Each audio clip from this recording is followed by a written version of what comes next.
Fala galera, estamos chegando com mais um REC aqui no Multishow pra vocês. Vocês estão bem? Eu quero saber como é que você está também, minha loura. Tô bem, meu amor, minha loura e fatal. você? Tô ótimo, graças a Deus. Eita, que delícia. E vocês estão prontos para essa energia que move a publicidade brasileira? Pois é, porque nós aqui já estamos a postos para mostrar como inovação, estratégia e criatividade, elas se encontram, obviamente, para produzir histórias que impactam as ruas, as telas e, claro, a nossa cultura, né, Bru? Com certeza. Isso tudo com o olhar de quem transforma conceito em conexão. Então vem com a gente. Simbora!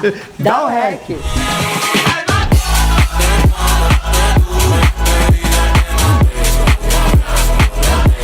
No programa de hoje tem um bate-papo daqueles com Gabi Rodrigues, da Droga 5. Conhecemos as propostas por trás do Minha Mãe com o Seu Pai, novo programa da Sabrina Sato. A gente foi atrás dos futuristas do SXSW para saber como eles conseguem prever o que vem por aí. E conversamos com a chefe Janaína Torres para saber o que a inspira.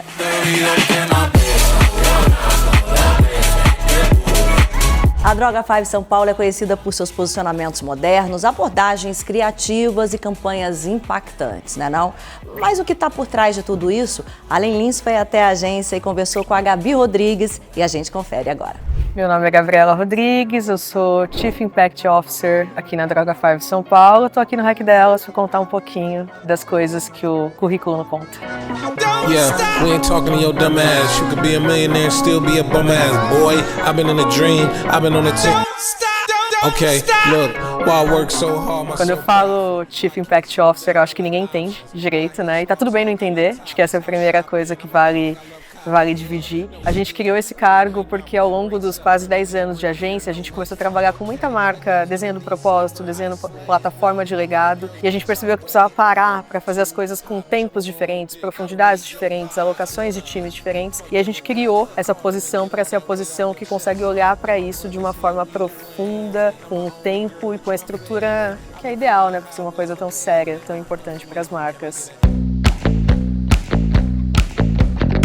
O sonho era me formar, ter dinheiro para não passar vontade no mercado. A minha família é muito pobre, eu fui uma das primeiras pessoas da minha família a ter acesso à faculdade. Acho que é muito interessante refletir sobre sonho, porque não dá para dizer que eu sonhei em estar aqui, porque não era uma coisa que me foi oferecida como uma possibilidade na minha vida. Entendi o que era C-Level há pouquíssimos anos, assim. Se eu chego para minha família e eu falo isso, ninguém vai entender o que significa, vão falar, que isso? Então eu acho que o sonho, no meu caso, foi ganhando degraus, e ele ainda tá ganhando, sabe?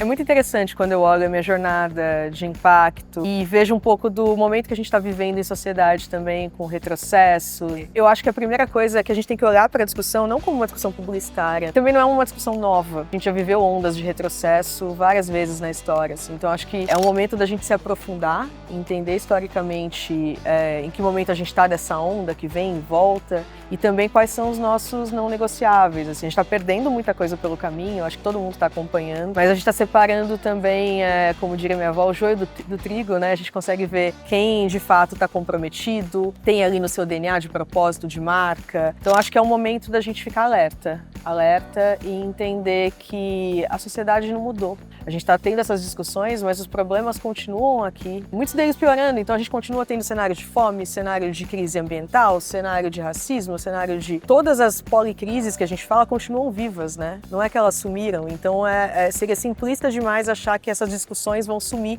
do universo publicitário, vão sumir do universo de discussões de marca, vão sumir da nossa vida, seja profissional ou em escala pessoal, não vão. Eu acho que é só entender como a gente vai lidar com elas.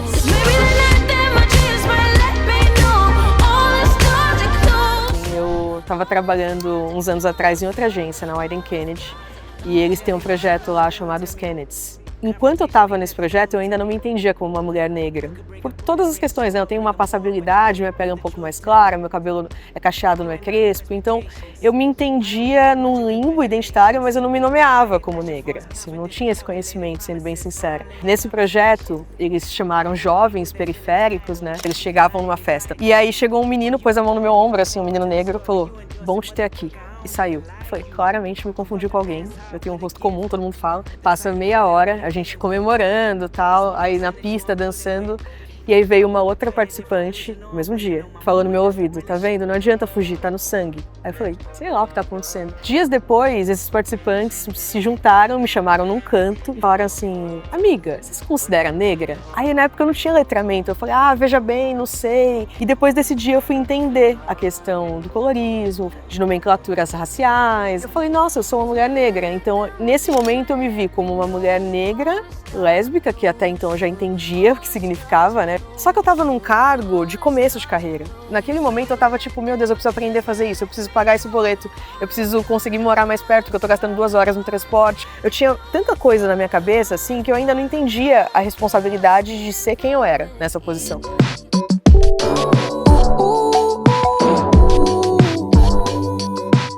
Tem uma coisa muito importante sobre você ter esses indicadores identitários, né? É que nunca é só trabalho, a não ser que você ignore um pouco do que está acontecendo ou não perceba. No meu caso, não é só trabalho, porque eu percebo que as pessoas elas esperam de mim alguma coisa mais do que uma boa entrega, principalmente quem está em cargos anteriores ao meu. Elas olham para mim quase como esperando que eu faça alguma coisa para que elas tenham mais espaço quando elas forem subindo, assim. Então você começa a ter Gabriela, Chief Impact Officer e sei lá, qualquer outro, não sei como nomear essa outra coisa que as pessoas esperam de mim. Então vira uma responsabilidade mesmo, assim, sabe? Eu não me sinto cobrada por isso, é quase como se me desse mais um propósito de trabalho. Você sabe que você vai ser mais cobrada nesses momentos, porque quando você levanta uma responsabilidade para o mercado automaticamente vai cobrar uma responsabilidade a mais. A frase do Uncle Ben, do Homem-Aranha, grandes poderes, grandes responsabilidades, é a mesma coisa, assim.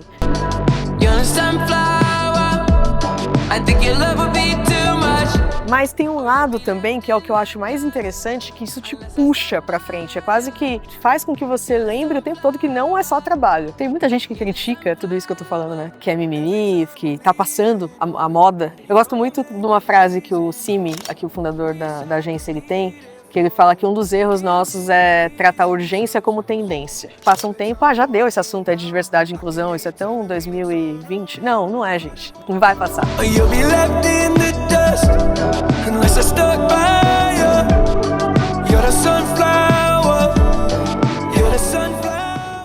Falar de SXSW é falar de futuro. E Fernando Mui-Laerte conversou com alguns dos principais especialistas que passaram por lá esse ano para saber como eles fazem essas previsões misteriosas. Minha bola de cristal não tá funcionando. Como é que esses caras aqui no SXSW conseguem prever o futuro? Hã? Ho, ho, it's magic. You know. Never believe it's not so. It's magic. You know. Never believe it's not so. Hi, I am Fernando from Programa Reclame Multishow. And I would like to know how your crystal ball works. How do you see the future, Amy? Thank you. Well, there is no crystal ball. No? No. It's an important question because this cannot be guesswork. Anybody can see the future if you use the right data and you have a process and a methodology and you're not just guessing. Never believe it's not so. What's going on? What's the future? How it works your job, man? So for me, it's not about predicting the future. It's about identifying signals of change. You can't predict the future. It's impossible. But what you can do is create scenarios based on those signals of what you're seeing and say, well, what might the world look like under these different conditions? Even if we just look at the evidence, who's president, what decisions are they making, what wars are happening, the evidence also includes this conversation, this group here. I think optimism is a choice. The best aspects of living this life is that there's so much potential, and anyone who has any imagination can imagine what a future might look like for them.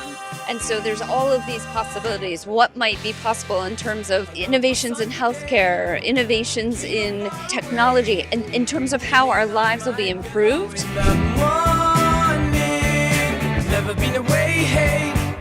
Now with Mr. Non-Obvious. how to be non-obvious. We have the starting point, which is these glasses right here, right? But it's all about paying attention to the world. The glasses are a good symbol for that, right? Because it's the way we see the world. And if the way you see the world is a little more non-obvious, if you pay attention to the details, you notice the things no one else sees, and you can predict what's going to happen. So that's the whole point of non-obvious. E cada vez mais todo mundo vai ter que ser futurista no sentido profissional, mas no sentido também do pensamento de futuro, pensamento a longo prazo, é isso que a gente está fazendo aqui. We're not going to predict it perfectly, but what happens is we might see something that says, this looks a little bit like this thing we talked about, and it makes you so much more adaptable. And when you identify those patterns, you can start making moves instinctually instead of having to do it reactively.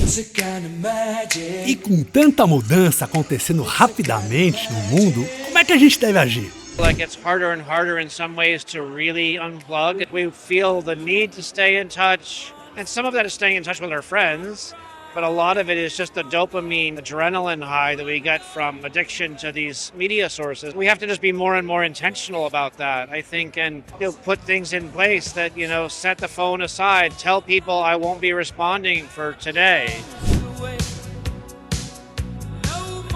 And trying to make sure that we don't get so overloaded that we lose sight of what we really care about and we lose sight of our connections with other people. My best recommendation is to never try to be caught up. If you try to think, I'm going to get it all, I'm going to be on the cutting edge, I'm going to know everything, even these AI experts don't know everything. So dip your toe in what might be most relevant to you in your work, in your life, but let the rest of it go. Because the more you try to take in, the more overwhelmed you'll be, the more your nervous system will get on fire. You won't be able to do the things you actually need to do. You won't be able to function.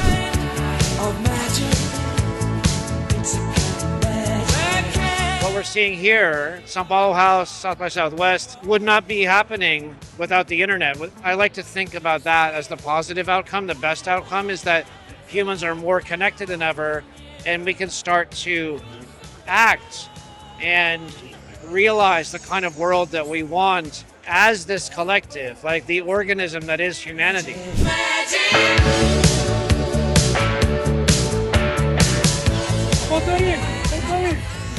Por aqui, o futuro não fica só num bate-papo, a gente vê ele acontecendo.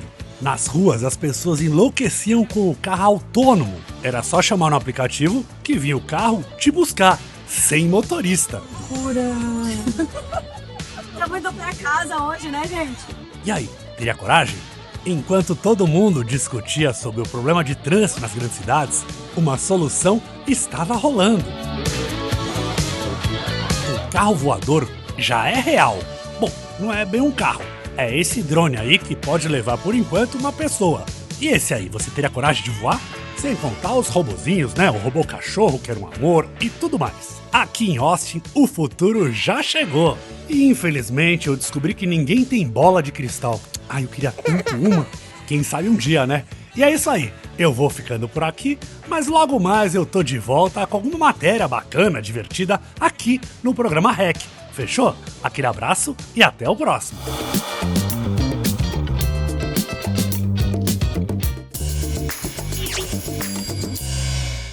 Em alguns trabalhos, a criatividade tem um papel central, como na publicidade, por exemplo. Em outros, ela aparece de maneira mais tímida, mas ainda assim essencial para surpreender o público. Por isso, a gente foi conversar com a chefe Janaína Torres para saber o que a inspira na hora de criar dentro e fora da cozinha.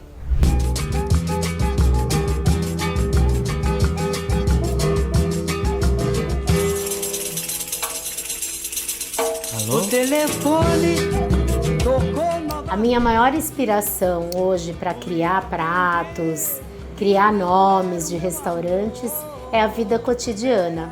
Aquilo que eu aprendi desde que eu nasci, nos cortiços, na comunidade, nas ruas. Tudo que tem o Brasil me interessa. Que pena. Primeiro vem a tradição, depois a inovação. Obviamente, alguém inovou, virou tradição, e aí você inova e vira tradição, e assim por diante. É uma roda, né? Uma roda que você tá aqui, mas você tem que voltar pelo ponto que começou, né? Essa roda. E é sempre cíclico. É você relembrar aquilo que foi feito genuíno no passado e relembrar a história genuína brasileira. É algo que me traz a inovação através da tradição. Então eu inovo, vejo o meu olhar hoje daquilo que eu vivi no passado. Um anjo, com ela eu sou. Toda vez que eu quero expressar um sentimento meu, que eu quero trazer à tona uma emoção, é onde vem a minha criatividade para fazer as novas experiências, dos novos menus e de novos negócios. Então, sempre vem da minha vontade de expressão, das minhas emoções, daquilo que eu estou vivendo naquele exato momento.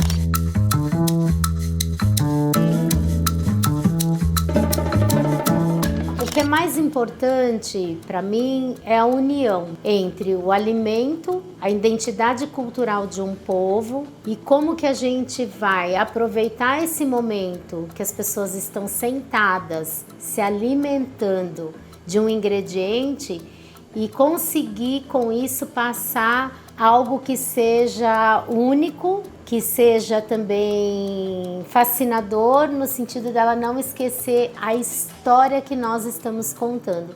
Então eu aproveito esse momento para que as pessoas consigam entender qual é o processo alimentar hoje, aquilo que nós estamos desbravando, qual é a nossa identidade cultural e o conhecimento do nosso povo e de nós mesmos através daquele prato de comida ou da experiência como um todo. Sempre cozinhei, desde criança, muito, mas profissionalmente só nas barracas. Então eu fazia toda a comida, aí eu levava para a barraca sábado e domingo e vendia. Quando eu me deparei com uma cozinha mesmo, e aí montada, um fogão profissional, a coifa profissional, há quase 20 anos atrás, foi meu grande desafio de realmente aprender a lidar com esse mundo profissional e como é que eu ia entregar isso. Porque desde a primeira semana da abertura do meu primeiro negócio, que é o Bar da Dona Onça, eu me vi num fogão ali, tendo que aprender muito, correndo e tudo muito na marra. E depois de 5 meses, acabei ganhando meu primeiro prêmio, que foi pela Veja São Paulo, Melhor Cozinha de Bar. Eu achei tão bonito uma revista, há quase 20 anos atrás, me colocar, me mostrar para o mundo como uma chefe mulher. Eram poucas as mulheres e de repente aquela revista me colocou 2 páginas assim, eu como chefe ali cozinhando, eu dentro da cozinha. Eu todos os dias, para superar esses obstáculos do machismo, né, das rejeições por eu ser uma chefe autodidata, me forço assim a todo momento aprender. E eu gosto de aprender, eu sou muito curiosa.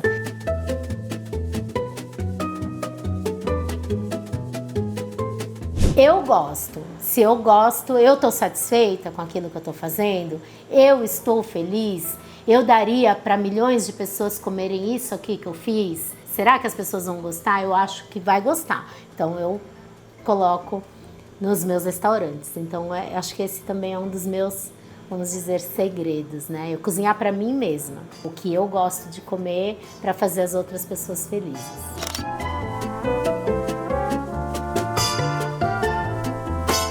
Eu sou muito dinâmica, eu sou super criativa, eu gosto de novos negócios, eu gosto de novos desafios.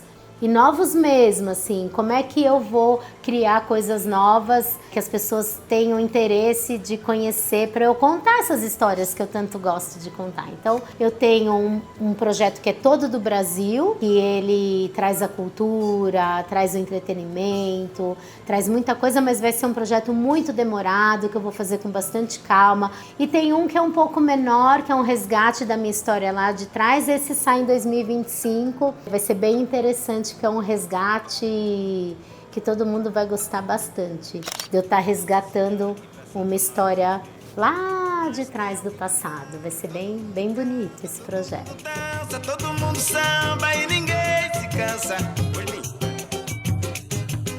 Pois minha casa é casa de bamba. Pois minha casa é casa de bamba. Pois minha casa é casa de bamba. Olha só, os anos passam, os filhos chegam e muitas vezes os dates acabam ali caindo no esquecimento, né? Mas calma, viu? Tem uma esperança no ar. Pois é, tá chegando um novo reality comandado por Sabrina Sato, Minha Mãe com Seu Pai, e a gente foi conferir essa festa de lançamento que foi daquele jeitinho que a gente gosta, claro, cheio de oportunidades para as marcas. Olha só. Deixa eu ficar na tua vida, morar dentro da concha, do teu abraço não quero largar. Quando a gente está falando de um lançamento, né, de um produto como Minha Mãe com Seu Pai, a gente pode usar uma palavra-chave muito legal, que é a associação. A gente está falando, primeiro, de associar essa marca com esse produto ao universo Globo. Então a gente traz ali o produto dentro do Globoplay, dentro do G-Show, então a gente repercute tudo isso e a marca está dentro do universo Globo. A gente tem também a associação ao gênero, né, no caso, a reality shows. O público brasileiro ama reality show, a gente vê exemplo de BBB, por exemplo, as pessoas fomentam, comentam, engajam, as pessoas adoram falar sobre reality e isso engaja muito. A gente tem o exemplo de Minha Mãe com Seu Pai, que a gente tá vendo relações familiares. Então eu tô vendo ali uma mãe que é divorciada e tá tendo outro relacionamento e eu sou o filho que tá vendo tudo isso. Então é muito legal porque as pessoas se identificam. A gente tem também a autenticidade, porque se eu tô vendo uma marca ali dentro do programa, primeiro que eu vou ver ela de uma forma positiva, porque ela tá dentro de um programa que eu tô assistindo, que eu gosto. E eu também tô vendo essa marca de uma forma mais real, porque um participante às vezes tá usando uma marca que eu gosto e gostei, vou utilizar essa marca. Então é bem legal para aproximar o público do gênero. As marcas, elas se associam também ao apresentador daquele programa. Então é muito importante que a gente tenha um nome forte, um nome que as pessoas gostem. A Sabrina, no caso de Minha Mãe com Seu Pai, é tudo isso. Ela tem as redes sociais super engajadas, as pessoas gostam muito dela, sem contar que ela tem experiência em outros realities, em outros programas de auditório também. Então isso aproxima muito o público, né, o público brasileiro, enfim, dela. E é muito legal observar isso em outros programas. As pessoas gostam de pessoas reais, de pessoas que são divertidas, e a Sabrina é tudo isso. Pode chegar, entra sem bater. É um reality que é de relacionamento, mas ao mesmo tempo é geracional. Tem os pais, tem os filhos. Todo mundo se identifica, todo mundo se sente representado no reality. E eu acho que fala de questões assim que não tem como não mexer com todos nós. Que é amor, medo, vergonha alheia, que também tem muita vergonha alheia. Dos filhos e dos pais beijarem na boca. Tem um momento que é muito emocionante de você ver os filhos torcendo pelos pais. Então eu acho que ter esse reality, Minha Mãe com Seu Pai, é lembrar que todo mundo merece uma chance de ser feliz, uma chance no amor. E nunca é tarde pra começar e ir em busca. Entra sem bater. Gente, não percam Minha Mãe com Seu Pai no Globoplay. Vocês vão amar Minha Mãe com Seu Pai. E já pode indicar pra família inteira. É pra você assistir com seu filho, você assistir com a sua mãe, pra todo mundo. Entra sem bater. Quanto tempo faz, sei lá.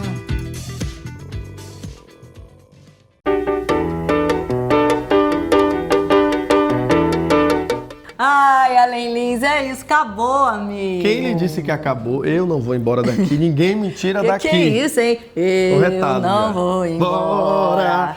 Eu não vou embora. Eita, protesto, Alen Lins. Mas a gente vai ter que partir, viu? Porque, Vamos ter que ir, já deu o nosso tempo.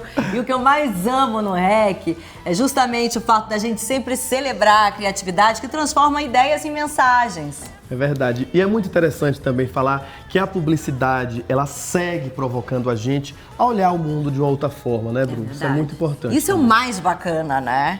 Muito. E falando em bacana, bora agradecer aqui esse lugar incrível que a gente ama. A gente tá falando de criatividade, a gente tá falando de publicidade e a gente tá gravando aqui hoje na agência Amplify, essa agência incrível aqui de São Paulo que nos recebeu super bem. Exatamente. Aquele cafezinho maneiro, e do hein? ladinho da minha casa, adoro. E ó, bora continuar juntos nas nossas redes sociais, hein? Isso. @programa reclame, que aí a gente não morre de saudade, né não? É verdade. Vamos embora, né? Bora, Então já meu estão mandando a rei. gente embora ali, ó. Ali, beijo, tchau.